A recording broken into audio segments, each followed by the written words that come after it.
Hi, everyone. Welcome back to another Bixley Tech Tuesday. My name is Alexandra, and I'm the Director of Marketing here at Bixley.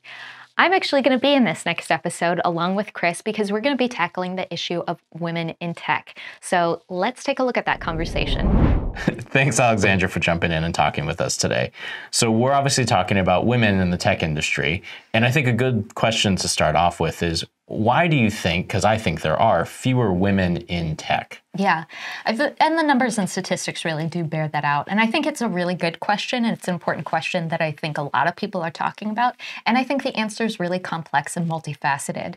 So from our experience, just as a tech company trying to hire women and have a diverse workforce, I just don't see as many female applicants coming through. And I think even at the collegiate level, we're not seeing as many women in computer science programs and getting that education and training in this particular field as much as we're seeing men come through those programs. So whether the ultimate cause is more sociological, cultural, personal preference, and even myself, I come from an education background and I worked for an educational company before I transitioned over to working from Bixley. So tech really wasn't even on my radar. Doing a computer science program for me personally, it wasn't even on my radar as something that maybe I would be interested in or maybe I would enjoy. So even from personal experience, I would say so. And is that like a marketing thing maybe? I mean, I'm interested in your insight because you obviously do marketing for us. Like, how is marketing overall for women in the tech? Like, is that something that we're seeing more of it, but...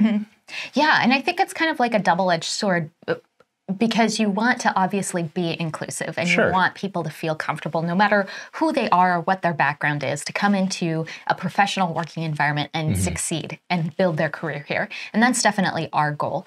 But you also don't want to make it so like explicit that it then becomes offensive. So I think there's like that common meme where I don't remember the pen company, but it was like a pen for women, you know, and it and it became a thing on the internet. Sounds like an Office episode.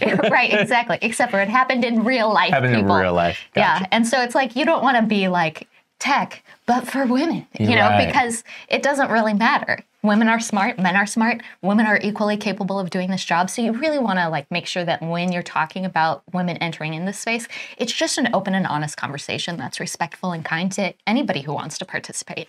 Yeah, that's good advice for employers that are trying to obviously, like you said, be more inclusive in general and also towards women. Yeah. So what else can employers kind of do to help bring women into the industry, be inclusive? Yeah, I think one of the things is just make it a conscious decision. So when you see female applicants come through, maybe there's some unconscious bias that might be entering into it and say, okay, pause.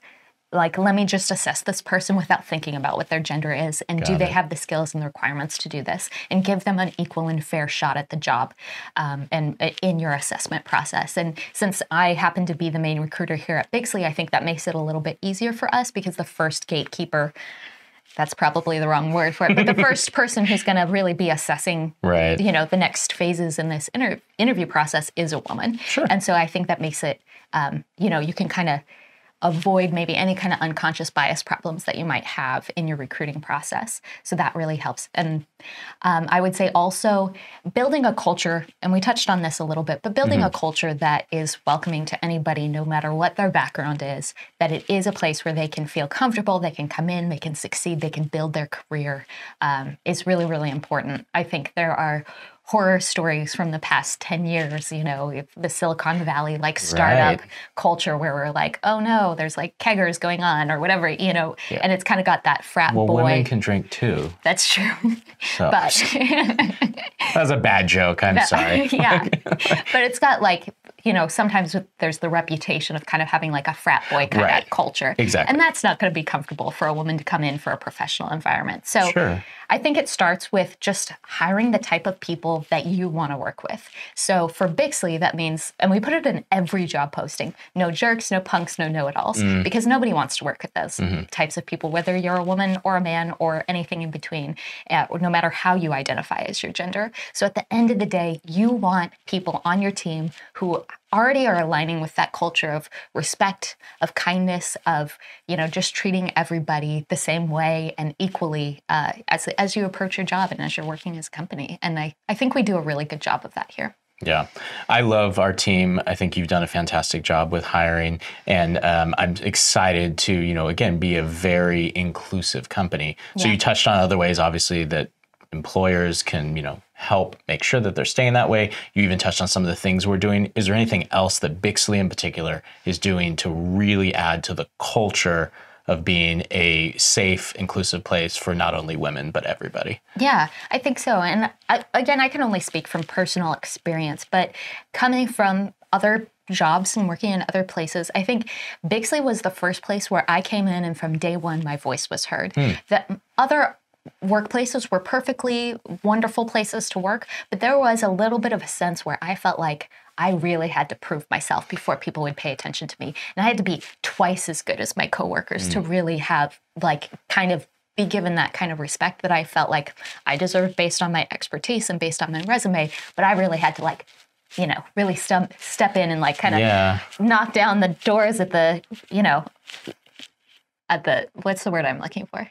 You probably have no idea. Knock down the doors at the saloon and be like, I'm here now. Oh, yeah. I mean, just kind of like knocking open the saloon doors kind of thing, just making that grand entrance. Yeah. Sometimes, so you're saying sometimes you feel like you had to really be grandiose to even just be heard. And right. Yeah. And whereas when I came to Bixley, it was like, you guys hired me because you wanted me to be on the team, because you wanted my expertise and my input. And I feel like that's an opportunity that we give to all of our employees. When they come in, we don't make you have to prove yourself or go through a gauntlet or anything like that. It's like, no, we already interviewed you. We already assessed you. We want to bring you on the team. And now you're on the team. You don't have to prove yourself. So cultivating a culture like that, I think, is really, really important. Where you just respect people for who they are as individuals, not even so much what they can do. Not to completely get off in the weeds, but it was interesting because I did read an article about that it's very important that you respect people for who they are at the base level.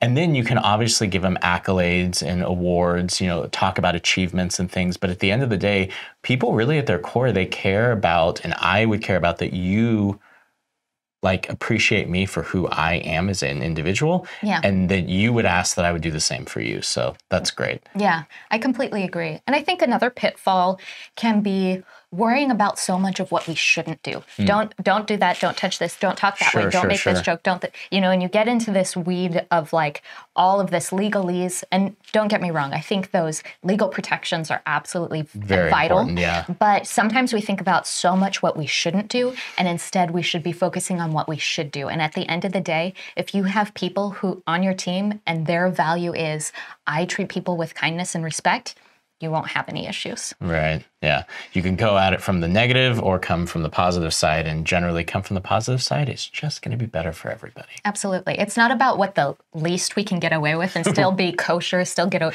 still be cool and fly under the radar legally. It's what's the best culture that we can build?